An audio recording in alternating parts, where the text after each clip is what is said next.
glad you mentioned Brazil because we're gonna dive a little bit more into some controversial topic, that we've always talked about a little bit, which is the virtual assistant referee, VAR.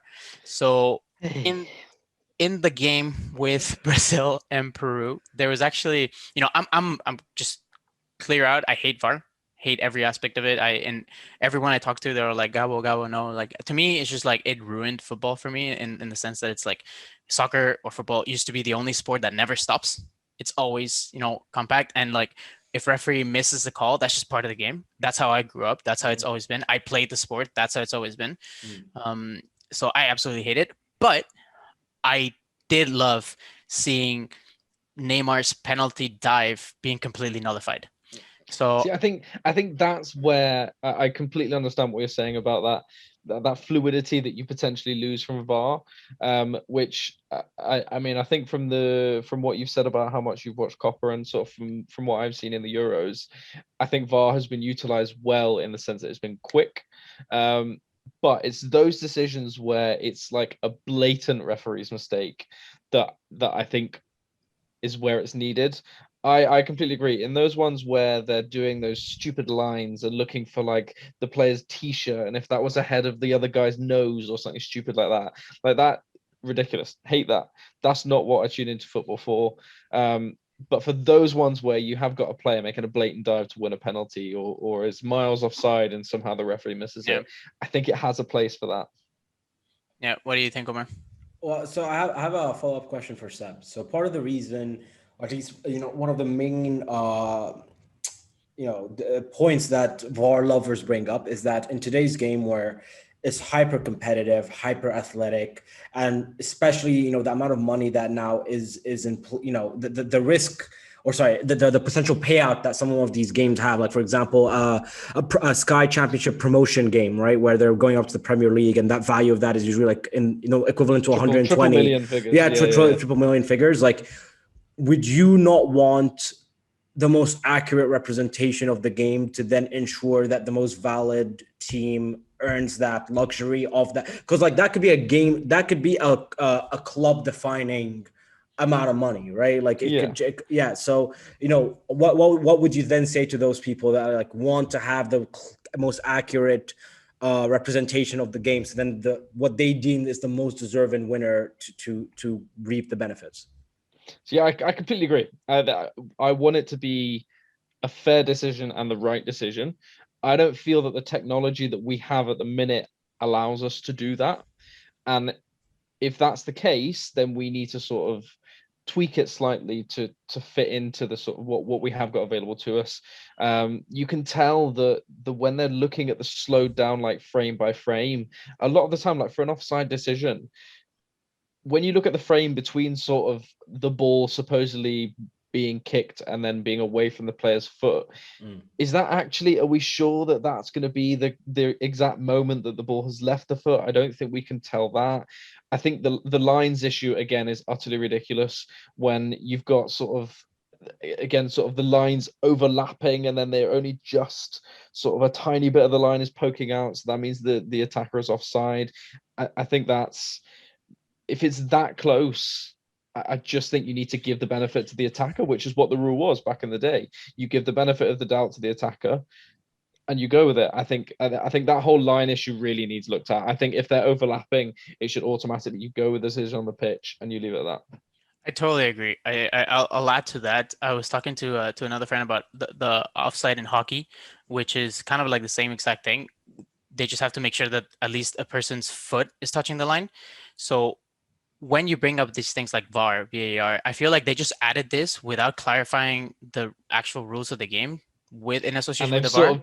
They've sort of just made it up as they've gone along since exactly. then. So make it obvious. Okay, are we looking at where the feet of the offensive of the striker is, or is it a body plane like it is in football when you have American football when you have the ball crossing the plane? Like, what is it gonna be?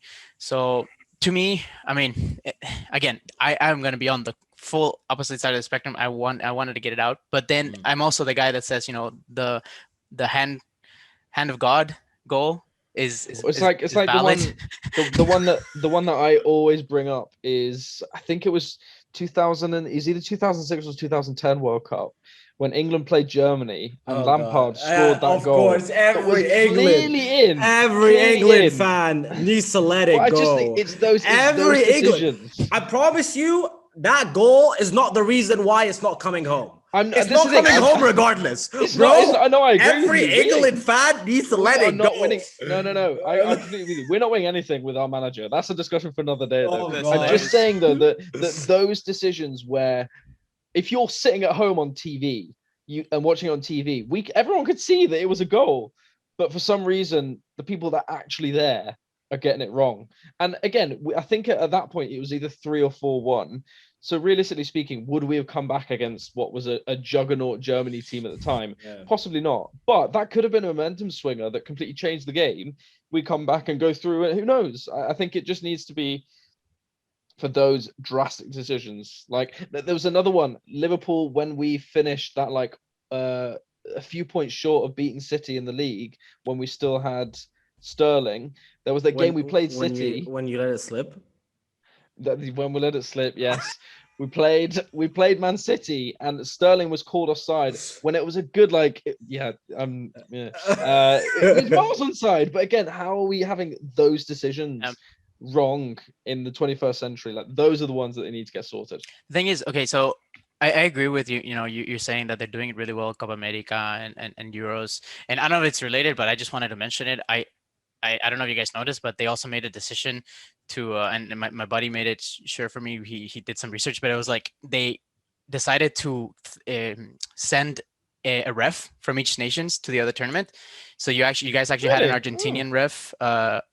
Who was it against? It was a really good ref. It was really well ref that game. And then we had a Spanish one for one of our earliest games. I think it was for our game actually. But anyway, what I was gonna say is that give credit to where credit is due, and so far they're doing really well. I do think they need to put in some rules to make it sure it's it's consistent and fair. So I have a question for you guys. This might just be my NFL side of things, but I've always thought, why don't we make, we have VAR, why don't we just throw in a one challenge per half or one challenge, and if a decision is really the NBA did it this year as well. Yeah, and if the decision is something like that, they follow the same rule. It has to be clear and without a doubt. Why not? I mean, I love that. I mean, if you're already stopping the game.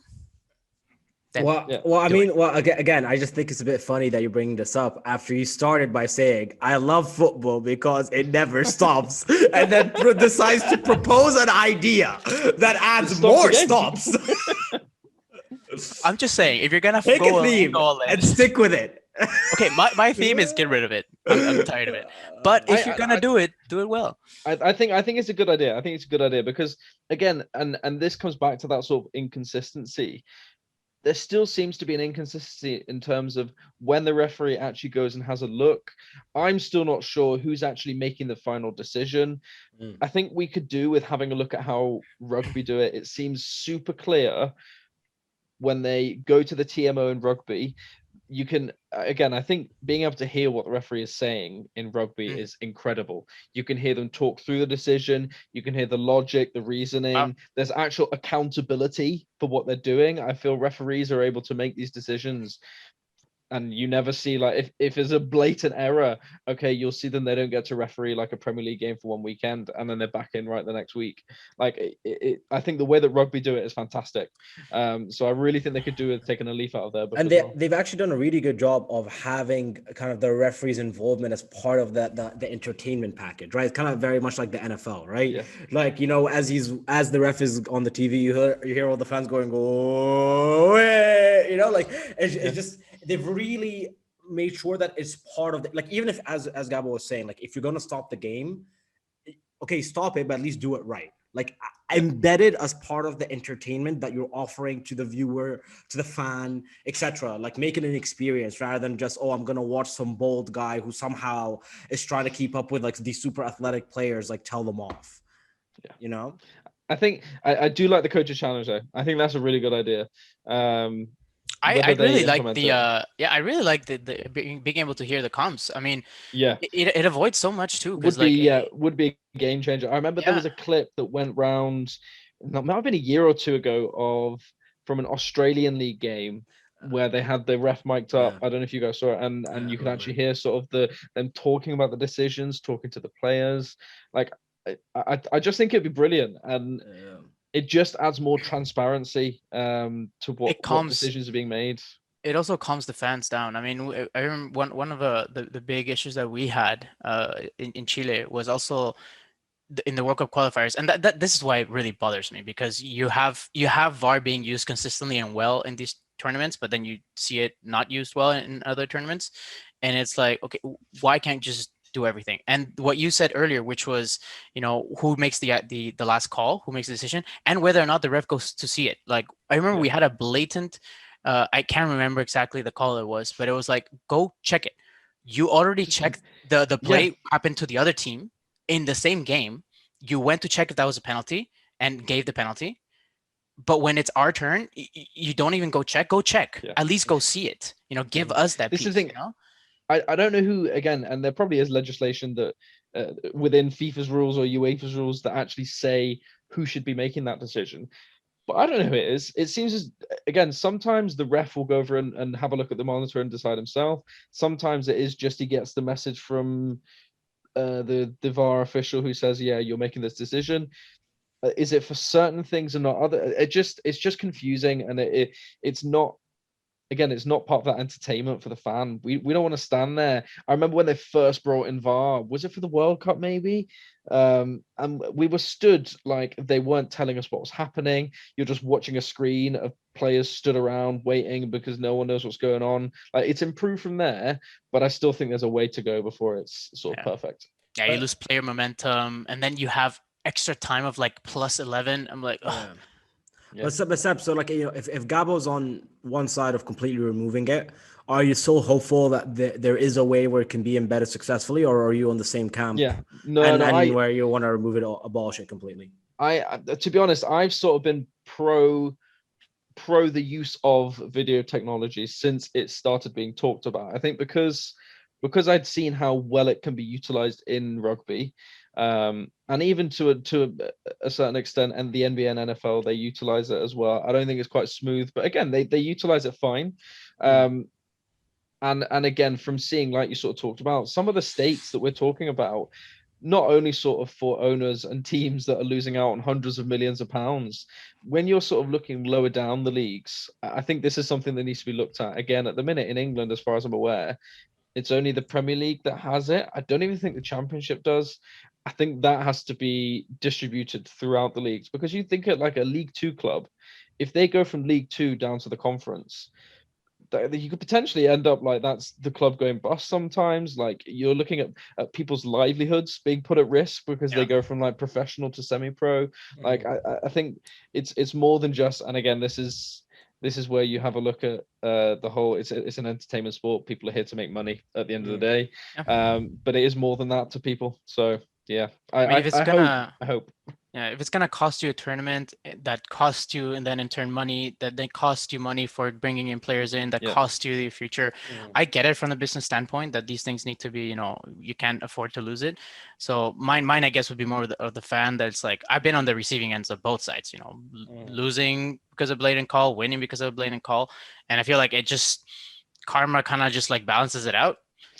But I guess if it's a business that's standpoint, I get that's it. the other argument is, I guess when we didn't have VAR, it was that, okay, yeah, you might lose out on this decision here, but it balances out. You're going to get one for your side, and but if realistically, if you actually probably took like a season from 5 years ago and you had a look at sort of those decisions that went for and against that uh should have perhaps not happened, how often do you think teams actually have sort of parity between the two where it's actually balanced out? You're going to Yeah. have some teams, like you look at Manchester United, there's always sort of that thing of, oh, they're going to get a penalty in extra time, blah blah blah. Like, it, Mm. it always used to happen. Fergie time. There's going to be, yeah, there's going to be teams, and there is a big club bias. True. I don't think that's in any doubt. But I think it's also partly that the referees in England are just absolutely dreadful. But yeah, that's another discussion entirely. Yeah. Where do you stand, Omer? Yeah, I mean, there's so many things about the modern day football slash soccer that I have issues with. I think I don't know, maybe I'm getting old. It's probably I am getting old. But I don't think the sport is what we grew up on. Just in terms of the caliber of, no, I don't want to say caliber because the talent is there, but just the personality of players. Like just having those leaders. Like name me another Puyol. Right, name me another Vidic or Ferdinand. Name me another Patrick Vieira or Van Tony Dijk. Adams. Okay, please stop talking. Virgil van Dijk. Please stop talking. We will ignore this man from now on. So, but like you just like, or like maybe another Ronaldinho or Zidane. Just like that the element you felt like men were playing, and you felt that the sport was beautiful, and you felt there was a very clear reason why people were watching the game. And there's as the sport has continued to evolve and there's more science behind it and there's more money behind it, it's becoming very robotic and commercialized. Like, have you guys realized that not many players, some of them are incredibly skillful, like are known to be those dribblers or there's those like, fancy players because coaches actually tell them off. Like maybe Neymar does it, but then he just gets tackled to pieces and he's made of glass. So he gets injured all the time. But it's because everything now is very much scientific. Like your positioning needs to be here. You need to pass this ball here. There's no element of flair anymore. And by extension, that has then transposed to the use of VAR because everything has to be as accurate and scientific as possible. So I'm actually with Gabo on this side in the sense that I would like to remove it. I just feel, again, I remember full disclaimer, everyone, I know Gabo from my university days. I know Seth from my high school days. So kind of like, I feel my whole life is reunited in this call. Seb and I still haven't met. Yeah, we will do that. We will. But like Seb, like how many times in the locker rooms would talk about the game before and would all talk about how bad the ref was and he missed this call and he missed that call. But it is those conversations that added so much flavor to being a fan. Right, being a fan was, even in a weird way, sometimes you would all unite to not only hate the other team but hate the ref, right? Then I think you're still getting that, but everyone's just uniting to sort of hate VAR now, and it's just the hate I guess, yeah, a different way. I think you would still have those talking points, but I just feel if we get the right result, I just think it's more fair more than anything else. I don't know. I think it's because, again, as a Liverpool fan, we've been on the end of some dreadful refereeing decisions sort of before VAR that have cost us things. Yeah, I just think there's more good to it than bad. I mean, again, if let's say UEFA came out tomorrow and said VAR is gone, I'm not going to be like devastated. Like, I'll get over it. But I do think it has a place in the game.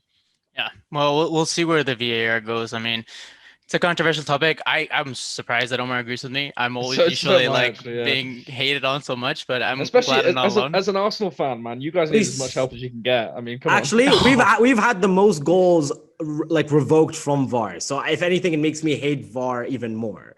There you go. Well, what about you guys? Taking a look at us, listening to us ramble, and pretty much insult each other. Yeah. What do you guys think about the VAR? Do you guys agree with it? Disagree with it? Is there potential? Is there not? Should we remove it? Should we keep it? Should we bring it into our own domestic leagues? We haven't. So we'll see where it goes. Let us know if you guys enjoyed the talk. We're going to keep on talking a little bit more about the Euros in a separate video future.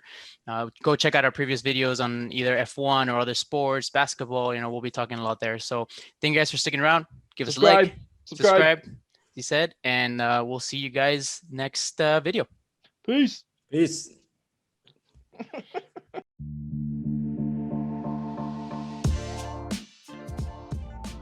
Hey guys, thanks for watching. If you like hearing us ramble about sports, feel free to subscribe at the top right, check out the next videos on the left, and feel free to leave us a like at the bottom. Thank you guys for watching.